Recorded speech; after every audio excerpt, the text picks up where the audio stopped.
मध्य प्रदेश में चुनाव शुरू होने से पूर्व मुख्य रूप से दो ही पार्टियों में मुकाबला होने की संभावनाएं रहती हैं और वह दो पार्टियां हैं कांग्रेस और भाजपा। ये भी बात किसी से छिपी नहीं है कि चुनाव आते आते इन दोनों ही पार्टियों के दावेदार टिकट न मिलने से इधर उधर सेंधमारी करने लगते हैं। आइए समझते हैं कि कौन किस पार्टी से किस में शामिल हुए और अब कैसे होंगे उनके लिए समीकरण। पहले बात करेंगे भिंड विधानसभा की। यदि आप हमारे चैनल पर नए हैं तो चैनल को सब्सक्राइब कर लें, वीडियो को अंत तक जरूर देखें और अगर खबर अच्छी लगे तो ज़्यादा से ज़्यादा लोगों तक शेयर करें। वीडियो अभी आगे है। विश्लेषण समझने से पहले फटाफट एक नज़र पूर्व के इतिहास पर डाल लेते हैं। कौन कब किस पार्टी से कितने अंतर से चुनाव जीता है। 2023 के विधानसभा चुनाव में भिंड जिले की विधानसभा वार सूची इस प्रकार से है। जिले में कुल मतदाता 12,49,482 हैं। पुरुष मतदाता 6,82,597 हैं।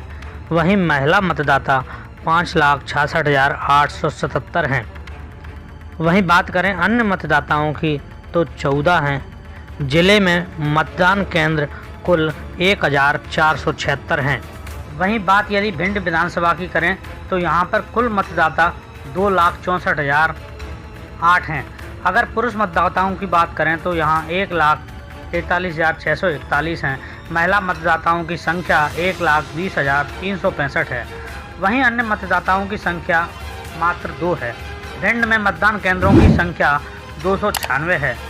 वहीं बात यदि जातिगत समीकरण की करें तो यहाँ क्षत्रिय समाज के 38,000 वोट हैं, ब्राह्मण समाज के 26,000, जैन समाज के 26,000, दलित समाज के 53,500, यादव समाज के 18,000। वहीं बात अब पिछले चुनाव में किसको कितने वोट मिले इसकी करें तो 2008 विधानसभा चुनाव में कांग्रेस के प्रत्याशी राकेश चौधरी को 34,602 वोट मिले थे। वहीं भाजपा प्रत्याशी डॉक्टर रामलखन सिंह को 13,748 वोट मिले थे। वहीं नरेंद्र सिंह कुशवाहा को समाजवादी पार्टी से 25,506 वोट प्राप्त हुए थे। वह बीजेपी से बगावत करके दूसरे नंबर पर रहे थे। कुल मिलाकर हार जीत का अंतर रहा था 9,096 वोट और चौधरी राकेश सिंह ने जीत हासिल की थी। बात अगर 2013 विधानसभा चुनाव की करें तो कांग्रेस प्रत्याशी डॉक्टर राधेश्याम शर्मा को कुल वोट मिले थे 21,281। वहीं भाजपा प्रत्याशी नरेंद्र सिंह कुशवाहा को कुल वोट मिले थे 51,170। वहीं बसपा प्रत्याशी संजीव सिंह कुशवाहा को कुल वोट मिले थे 45,177। बीजेपी से बगावत कर बहुजन समाजवादी पार्टी से वह चुनाव लड़े थे। चुनाव में हार जीत का कुल अंतर रहा था 5,993 वोट। इस चुनाव में बीजेपी प्रत्याशी नरेंद्र सिंह कुशवाहा ने बहुमत पाकर जीत हासिल की थी। अब बात जस्ट पिछले विधानसभा चुनाव 2018 की करें तो कांग्रेस प्रत्याशी रमेश दुबे को कुल वोट मिले थे 8,297 और भाजपा प्रत्याशी राकेश चौधरी को कुल वोट मिले थे 33,211। वहीं बीएसपी प्रत्याशी संजीव सिंह को 69,107 वोट मिले थे। वहीं बात अगर हार जीत के अंतर की करें तो 35,896 वोटों से संजीव कुशवाहा ने बड़ी जीत हासिल की थी। बीएसपी के संजीव सिंह कुशवाहा इस चुनाव को जीते थे। यह बड़े अंतर की जीत मानी जाती है। वहीं बात यदि जातिगत समीकरण की करें तो विधानसभा में जैन समाज के वोटरों का झुकाव ही प्रत्याशी को जीत दिलाता है। कह सकते हैं कि निर्णायक भूमिका में जैन समाज ही रहता है। दरअसल भिंड विधानसभा में मूल रूप से कांग्रेस, भाजपा और बसपा इनमें ही टक्कर रहती है।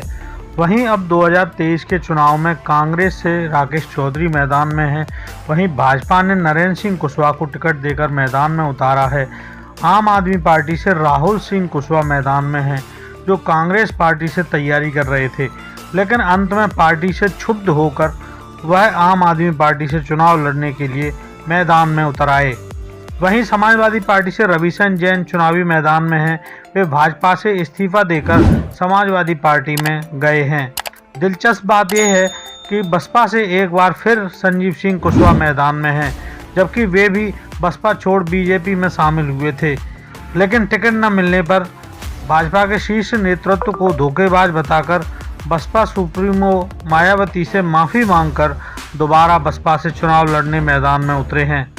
इसके बाद निर्दलीय प्रत्याशियों की बात करें तो लंबी फेहरिस्त होगी, जिसमें कुछ अपना नामांकन पत्र वापस लेंगे और कुछ चुनाव लड़ेंगे। खैर, अब भिंड विधानसभा चुनाव में इतने प्रत्याशी मैदान में होने के बावजूद कांग्रेस, बीजेपी, बसपा और सपा में कड़ा मुकाबला देखने को मिलेगा। भिंड में क्षत्रिय और ब्राह्मण वोटर्स की संख्या के आधार पर चुनाव होता है, लेकिन यहाँ जैन समाज का वोट बैंक निर्णायक भूमिका में रहता है। लेकिन जब से समाजवादी पार्टी से रविशंकर जैन टिकट लेकर मैदान में आए हैं, तब से सभी जिताऊ प्रत्याशियों की धड़कनें बढ़ी हुई हैं। हालांकि भाजपा, कांग्रेस और बसपा के उम्मीदवारों के अपने अपने गणित हैं। वो समय समय पर जैन समाज की पैरवी करने की बात करते रहे हैं, सो उनको लगता है कि वोट उन्हें ही मिलेंगे।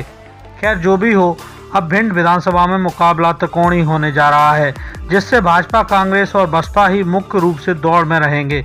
बाकी उम्मीदवार तो अन्य लोगों के वोट काटने का कार्य करेंगे। अब 2023 के विधानसभा चुनाव में भिंड से कौन सिरमौर बनता है, यह तो आने वाला वक्त ही बताएगा। बाकी आपकी खबर के बारे में क्या राय है, हमें कमेंट करके ज़रूर बताएं। यदि आपने हमारा चैनल अब तक सब्सक्राइब नहीं किया है तो प्लीज़ इसे सब्सक्राइब कर लें और बेल आइकन के बटन को भी दबा दें, ताकि सबसे पहले खबर का नोटिफिकेशन आपके पास पहुंचे। देखते रहें मुद्दे की बात। राम राम, दुआ सलाम, जय हिंद।